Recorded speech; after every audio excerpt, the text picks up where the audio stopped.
गरीब साध साध सब नेक हैं, आप अपनी ठोरी।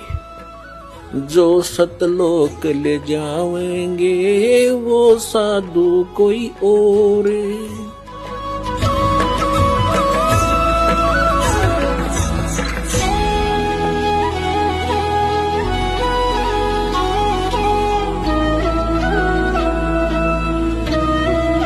तो इस प्रकार परमात्मा चाहते तो नीरू नीमा को संतान भी दे सकते थे, लेकिन पुण्यात्मा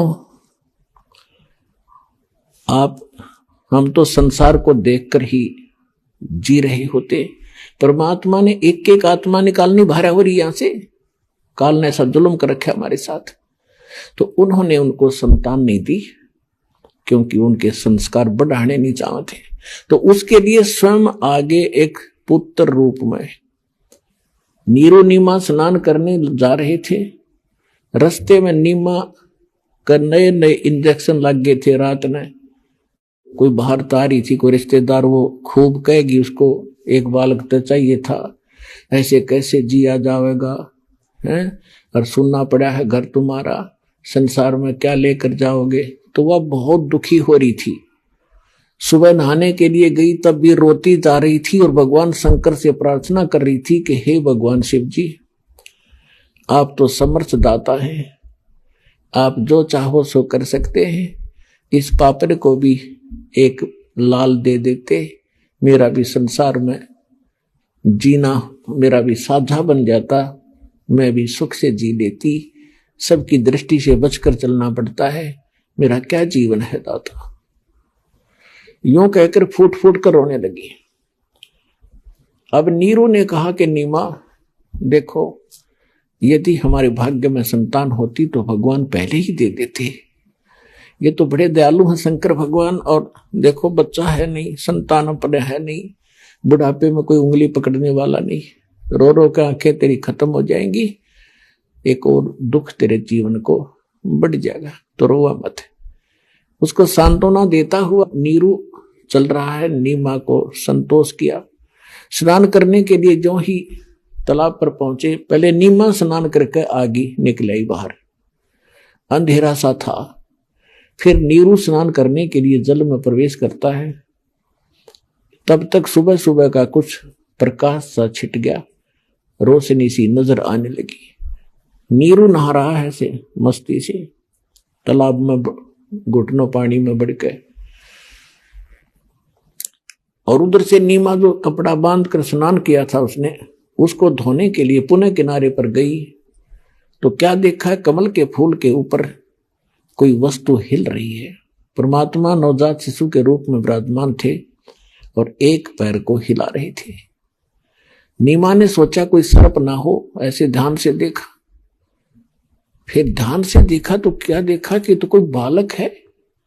अब रास्ते में रोती हुई आ रही थी बच्चे के लिए, अपने पति से कहती है कि देखना जी, कमल के फूल पर बालक है।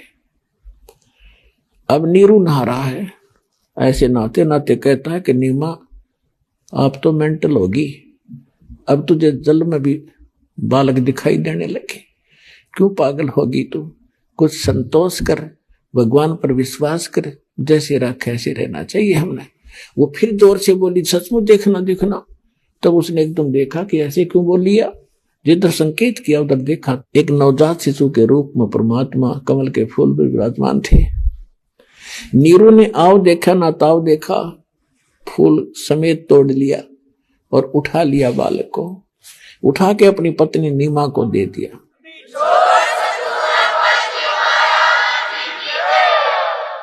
और नीमा उस बालक को लेकर किनारे पर आ गई।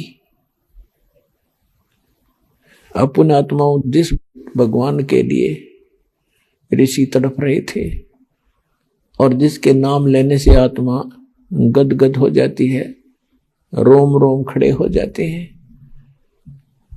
और उस परमेश्वर को, उस परम शक्ति को एक माई ने अपनी गोदी में लेकर पुत्रवत प्यार किया। कभी उसका मुंह चूम्या, कभी माथे गलाया, और सौ सौ शुक्र मनाया अपने शंकर भगवान का। अपने आत्माओं देखो, आज तक हमारे ऐसी बुद्धि रही कि कर्ता भगवान कोई रहा, हम क्रेडिट किसको देते रहे। जो भी हमारे घरों में कोई सुख होता था, हम जिस भी इष्ट की साधना करते थे, उसी के निमित्त उसको कर देते थे कि इस पर भगवान विष्णु जी ने हमारे ये सुख दिया। अब पता चला इनके विधान से, इनकी शक्ति से कि ये तो कुछ कर ही नहीं सकते, ये तो जैसा संस्कार है वैसा ही दे सकते हैं। केवल एक परम शक्ति है, परम अक्षर ब्रह्म, वो कबीर भगवान, वही हमें जो देता है और निमित्त वो किसी को भी बनाता है, तो वही कर रहा था। तो उस दिन खुद मालिक उसकी गोदी में है और वो भी शुक्र मना रही है शंकर भगवान के कि उन्होंने मुझे ये पुत्र दे दिया। इसका कारण क्या था ये आपको बता दिया कि सुपत सुदर्शन के ये माता पिता थे, उस प्रतिज्ञावश परमात्मा उसके घर आए थे और इसमें नंबर बने थे शंकर भगवान के। तो आज तक हमारा ये अंधेरा न्यों छा रहा था। अब इस तत्व ज्ञान से ये मोतियाबिंद का ऑपरेशन हो जाएगा अज्ञान का। अब साफ दिखेगा आपने कि हु इज गॉड, परमात्मा कौन है, उसका प्रमाण कहाँ है। अब नीरू स्नान करके बाहर आया तो उसने 100 विचार लगाए कि पहले हम मुसलमान बना दिए, हिंदू हमारे साथी नहीं, मुसलमानों से रिलेशनशिप गणी नहीं बनी, क्यों कोई बालक रिश्तेदार नहीं बना, बालक नहीं।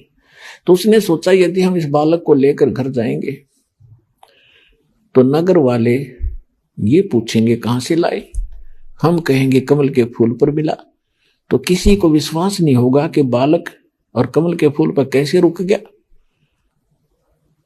तो उसने अपने मन से सोचा कि हमें गांव से भी निकाल लेंगे, शहर से भी बाहर करेंगे और लड़का भी छीन लेंगे, हमारी मार मार के हुलिया बिगाड़ेंगे और पूछेंगे कि बताओ इनके माता पिता कौन है, वो रो रही होगी जिसका तुम चुरा कर लाए हो। तो उसने अपनी पत्नी से कहा कि आप ऐसे करो, इसको रख दो यहीं पर, हमारे साथ ऐसा बनेगा, लोग बच्चा भी जाएगा, हमें देश निकाला भी मिलेगा। उसकी पत्नी ने कहा कि मैं इस बालक को नहीं छोड़ सकती, ना जाने इस बच्चे ने मेरे ऊपर क्या जादू कर दिया, मैं जी नहीं सकती इस बिना, मैं मर जाऊंगी, मैं देश निकाला भी ले लूंगी, इस बालक ने नहीं छोड़ सकती। अब नीरू ने पहली बार अपनी पत्नी की तरफ हाथ किया था कि तू कितनी जिद्दी बन गई, मेरी एक भी बात नहीं मानती है। मैं आज तक तेरी सारी बातों को मानता रहा क्योंकि तेरे संतान नहीं थी, तेरी किसी बात की अवहेलना मैंने करी नहीं कि कहीं तेरा दिल ना दुख है, लेकिन तू इतनी चढ़ गई सिर पे, एक भी नहीं मानती मेरी, रख दे इस बालक ने, नहीं तेरे ऐसा मारूंगा थप्पड़। ऐसा उसने किया ही था। तो परमात्मा बोले नवजात शिशु के रूप में कि नीरू मुझे घर ले चलो, तुम्हें कोई कुछ नहीं कहेगा।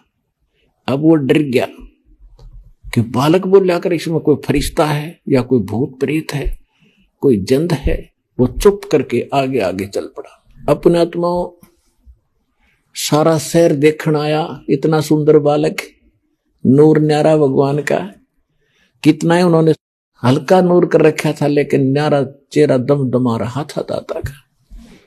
सारा गांव नगर झुंड के झुंड स्त्री पुरुष गीत गाते हुए आ रहे हैं और उस बालक को देखने के लिए आ रहे हैं। किसी के मन में ये नहीं गया कि कमल के फूल पर मिला कैसे, और वो सच्ची बता रहे थे कि ऐसे हमें मिला। तो कोई भी इस बात पर ध्यान नहीं गया और सभी ये कह रहे थे ऐसा बालक तो कभी देखा ना सुना, ये तो कोई फरिश्ता है, कोई ब्रह्मा विष्णु महेश से कोई एक शक्ति आई है, ये आम बालक नहीं है। कुछ दिन के अंदर ये बात समाप्त हुई, चर्चा का विषय खत्म हुआ।